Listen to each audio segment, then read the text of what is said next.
அனைவருக்கும் வணக்கம். நாம் இப்போ இந்த வீடியோவில் என்ன பார்க்க போகிறோம்னாக்கா, புரட்டாசி மாத பலன்கள் சிம்ம ராசி. நம்ம சேனலை முதன்முறையாக பார்க்குறவங்களா இருந்தீங்கன்னாக்கா சேனலை சப்ஸ்கிரைப் பண்ணிடுங்க. சரி, வாங்க வீடியோக்குள்ளே போகலாம். அதாவது செப்டம்பர் 17 முதல் அக்டோபர் 17 வரை இந்த காலகட்டம் தான் உங்களுக்கு புரட்டாசி மாத பலன்களாக இருக்கும். சரி, இந்த மாதத்தில் உங்களுடைய சிம்ம ராசிக்கு கிரக நிலைகள் எப்படி இருக்குன்னு நாம் பார்த்துடலாம். அதாவது உங்கள் ராசிக்குள்ளேயே சுக்கிரன் கேது. அதாவது இந்த மாதத்தில் புரட்டாசி மாதம் 24ஆம் தேதி சுக்கிர பகவான் உங்கள் ராசிக்கு 2ஆம் இடத்தில் வந்துடுவார். அப்படி பார்க்க போனால் உங்கள் ராசிக்கு 2ஆம் இடத்தில் சூரியன், புதன், சுக்கிரன், 3ஆம் இடத்தில் செவ்வாய், 7ஆம் இடத்தில் சனி, ராகு, 11ஆம் இடத்தில் குரு பகவான் அதிசார பயிற்சியாக உங்கள் ராசிக்கு 12ஆம் இடத்துக்கு 22ஆம் தேதி வந்துடுவார். அதாவது புரட்டாசி 22ஆம் தேதி குரு பகவான் அதிசார பயிற்சியாக உங்கள் ராசிக்கு 12ஆம் இடத்துக்கு வந்துடுவார். இதுதான் இந்த மாதத்தில் இருக்கக்கூடிய கிரக நிலைகள். இந்த கிரக நிலைகள் உங்கள் ராசிக்கு, உங்களுடைய சிம்ம ராசிக்கு இந்த மாதத்தில் எப்படிப்பட்ட பலன்களை அளிக்க இருக்குன்னு நாம் பார்த்துடலாம். அதாவது உங்கள் ராசிக்குள்ளே கேது. இது எப்படி இருக்குனாக்கா, அதாவது உங்களுடைய செயல்பாடுகளில் ஒரு ஸ்பீட் பிரேக்கர் போட்ட மாதிரி பண்ணுவார். அதாவது சிம்மராசிக்காரங்களே பொதுவாக எதுலேயுமே ஒரு சுறுசுறுப்பாக இருப்பீங்க, வேகமாக இருப்பீங்க.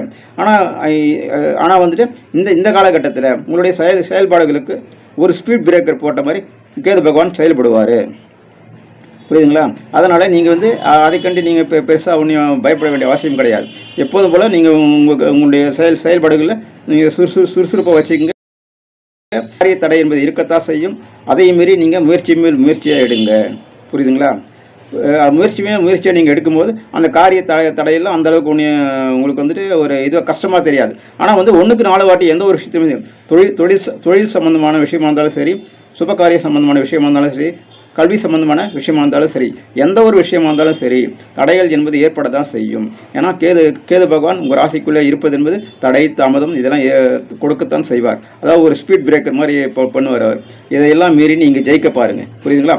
தளர்ந்து விட வேண்டாம். சரிங்களா? அதை பார்த்துங்க. சரி, ஓகே. அடுத்து உங்கள் ராசிக்கு 2ஆம் இடத்தில் சுக்கிரன், சூரியன், புதன். இது எப்படி இருக்குது? நல்லா இருக்குங்க. அதாவது தனம், குடும்ப, வாக்குஸ்தானத்தில் சுக்கிரன், சூரியன், புதன் இருப்பது என்பது நல்ல விஷயம்தான். இதனால் நல்ல ஒரு தனலாபம், பொருளாதார மேம்பாடு, ஃபினான்சியலாக உங்களுக்கு எந்தவித பிரச்சனையும் ஏற்படாதுங்க. இந்த காலகட்டத்தில் உங்களுடைய இந்த காலகட்டத்தில் ஃபினான்சியல் ஸ்டேட்டஸ் உங்களுக்கு நல்லா இருக்கும். புரியுதுங்களா? அதனால் பணத்தட்டுப்பாடு இருக்காது, நல்லாயிருக்கும். புதன் பகவான் கூட இருப்பது என்பது உங்களுடைய முயற்சிகளில் நீங்கள் வெற்றி பெறுவதற்கு அவர் உதவார். சமயோசித புத்தியை தருவார். புரியுங்களா? சுக்கிர பகவான் ராசிக்கு 2ஆம் இடத்தில் இருப்பது இதுவும் நல்ல விஷயம்தான். சுப காரியங்களில் வெற்றி, அப்புறம் தனலாபம், முயற்சிகளில் வெற்றி, இது மாதிரி பல நல்ல விஷயங்கள் சுக்கிர பகவான் கொடுப்பார். புரியுதுங்களா? பொதுவாக சொல்லப்போனால் உங்களுடைய ஃபினான்சியல் ஸ்டேட்டஸ் நல்லா இருக்குது இந்த காலகட்டத்தில்.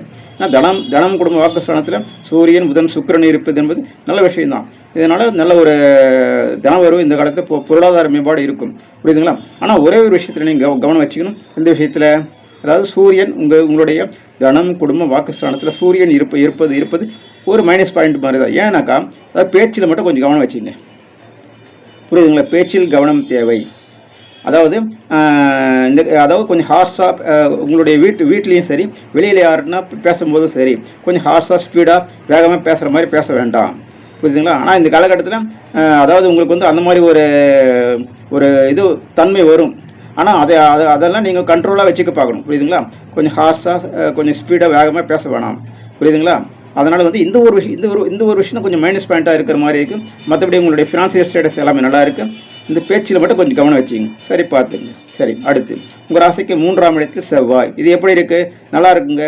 முயற்சிகளில் வெற்றி. அதாவது உங்களுடைய செயல் வேகத்தை அதிகப்படுத்துவார். செவ்வாய் என்பது ஒரு வேகமான ஒரு கிரகம், ஆக்ரோஷமான ஒரு கிரகம். புரியுதுங்களா? உங்களுடைய செயல்பாடுகளை அதிகப்படுத்துவார், வேகப்படுத்துவார், முயற்சிகளில் வெற்றியை கொடுப்பார். அதனால் செவ்வாய் 3ஆம் இடத்தில் இருப்பது என்பது நல்ல விஷயம்தான். சரி, உங்கள் ராசிக்கு 7ஆம் இடத்தில் சனி, ராகு. இது எப்படி இருக்குது? கொஞ்சம் கவனமாக இருக்கணுங்க. 7ஆம் இடம் என்பது களத்திரஸ்தானம். அதாவது கணவன், மனைவி, கணவன், ஒட்டுமொத்தமாக சொல்லப்போனால் உங்களுடைய குடும்பம். இந்த இடத்துல சனி, ராகு இருப்பது என்பது அந்த அளவுக்கு சிறப்பான ஒரு அமைப்பு கிடையாது. அதனால் குடும்பத்தில் கொஞ்சம் கவனமாக இருங்க. எப்படி? ஃபினான்சியலாக உங்களுக்கு பிரச்சனை ஏற்படாதுங்க.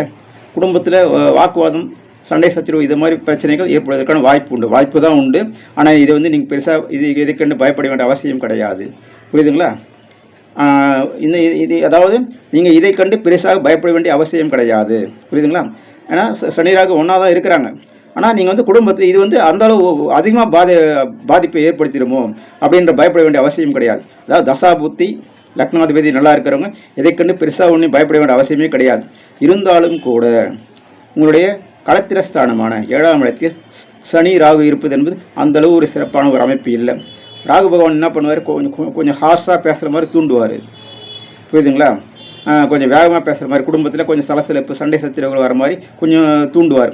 அதனால் உங்களுடைய பேச்சில் கவனம் தேவை. புரியுதுங்களா? நீங்கள் அதாவது கணவனாக இருந்தாலும் சரி, மனைவியாக இருந்தாலும் சரி, குடும்பத்துக்காக நீங்கள் கொஞ்சம் விட்டு கொடுத்து போங்க.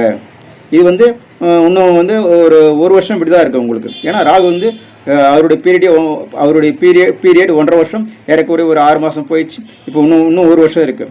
புரியுதுங்களா? இந்த ஒரு வருஷம் இப்படி தான் இருக்குது உங்களுக்கு. அதனால் நீங்கள் என்ன பண்ணுறீங்க, உங்களுடைய குடும்பத்துக்காக கொஞ்சம் விட்டு கொடுத்து போங்க. புரியுதுங்களா?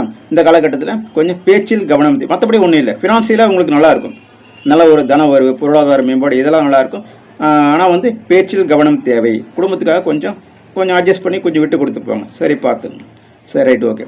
அடுத்து முக்கியமாக விஷயம் சொல்லப்போனாக்கா, அதாவது இந்த காலகட்டத்தில் நீங்கள் வந்து வீட்டில் யார்கிட்ட பேசும்போதும் சரி, வெளியில் யார்கிட்ட பேசும்போதும் சரி, முடிஞ்சால் க்ரீன் கலர் ட்ரெஸ்ஸு யூஸ் பண்ணுங்கள். க்ரீன் கலர் ட்ரெஸ்ஸு இது ஓரளவுக்கு கொஞ்சம் பேச்சில் கொஞ்சம் நிதானத்தை கொடுக்கும் உங்களுக்கு. புரியுதுங்களா? சரி, பார்த்து கவனமாக இருங்க. Right, okay. அடுத்து உங்கள் ராசிக்கு 11ஆம் இடத்தில் குரு. அது குரு பகவான் அதிசார பயிற்சியாக இந்த மாதம், அதாவது புரட்டாசி மாதம் 22ஆம் தேதி உங்கள் ராசிக்கு 12ஆம் இடத்துக்கு வந்துடுவார். அப்போ என்ன ஆகுனாக்கா, அதாவது 12ஆம் இடம் என்பது அயன சயன போக விரயஸ்தானம். உங்கள் ராசிக்கு விரயஸ்தானத்தில் குரு பகவான் வருவதால் நீங்கள் கொஞ்சம் கவனமாக இருக்கணும். இந்த விஷயத்தில் செலவினங்கள் விஷயத்தில் அதிகப்படியான செலவினங்கள் வைத்து கொள்ளக்கூடாது. ஏன்னா குரு பகவான் விரயஸ்தானத்துக்கு வந்துடுவார். ஒரு ஏறக்குறைய ஒரு 2 மாத காலகட்டம் அங்கே தான் இருப்பார். உங்கள் ராசிக்கு 2ஆம் இடத்துல தான் இருப்பார். அதிசார பயிற்சியாக வந்திருக்காரு. இதனால் இந்த காலகட்டத்தில் விரயம் ஆவதற்கான வாய்ப்பு உண்டு. ஏற்கனவே நான் சொன்னேன், பொருளாதார மேம்பாடு உண்டு, தனலாபம் உண்டு. அதாவது உங்கள் ராசிக்கு 2ஆம் இடத்துல சூரியன் சுக்கிரன் புதன் இருப்பது என்பது நல்ல ஒரு பொருளாதார மேம்பாடு இருக்கும், தனலாபம் இருக்கும். புரியுதுங்களா? ஆனால் அதே சமயத்தில் குருவால் விரயம் ஆகும். புரியுதுங்களா? குரு பகவான் விரயஸ்தானத்தில் வரதால் விரயம் இந்த காலத்தில் எவ்வளோதான் வருமானம் வந்தாலும் விரயமும் காத்து கொண்டிருக்கும். ஆனால் இந்த காலகட்டத்தில் நீங்கள் கொஞ்சம் கவனமாக இருங்க. எப்படி கவனமாக இருக்குது? சிக்கனமாக இருக்கணும். இஎம்ஐ போன்ற விஷயங்கள் ஈடுபட வேண்டாம். யார்கிட்டையும் வந்து அதிகமாக கடன் வாங்க வேண்டாம். முடிஞ்சளவு கொஞ்சம் சிக்கனமாக இருக்க பாருங்கள். கொஞ்சம் பார்த்து கவனமாக இருங்க. சரி, ஓகே. ஸோ இப்படிப்பட்ட பலன்கள் தான் இந்த காலகட்டத்தில் உங்களுக்கு இருக்குது. ஏறக்குறை பார்க்க போனால் ஒரு 80% ஓரளவுக்கு நல்லா இருக்குது சிம்மராசிக்காரங்களுக்கு. அதாவது ப்ளஸ் பாயிண்ட்டுன்னு பார்க்க போனால், அதாவது உங்களுக்கு வந்து இந்த காலகட்டத்தில் ஃபினான்சியல் ஸ்டேட்டஸ் நல்லா இருக்குது. ஆனால் அதே சமயத்தில் மைனஸ் பாயிண்ட்டுன்னு பார்க்க போனாக்கா, வரவுக்கேற்ற செலவு மாதிரி இருக்கும். ஏன்னா குரு பகவான் செலவினங்களை கொடுப்பார். அதனால் அந்த விஷயத்தை கொஞ்சம் பார்த்து கவனமாக இருந்துக்க. இன்னொரு மைனஸ் பாயிண்ட் என்னென்னாக்கா, ராகு 7ஆம் இடத்துல உங்கள் களத்திரஸ்தானமான 7ஆம் இடத்தில் ராகு சனி இருப்பதால் குடும்பத்தில் கொஞ்சம் பேச்சில் கவனம் தேவை. ஸோ இப்படிப்பட்ட பலன்கள் தான் உங்களுடைய சிம்ம ராசிக்கு இருக்குது. சரி நேயர்களே, அனைவரும் சப்ஸ்கிரைப் பண்ணுங்கள், லைக் பண்ணுங்கள், ஷேர் பண்ணுங்கள். அனைவருக்கும் நன்றி, வணக்கம்.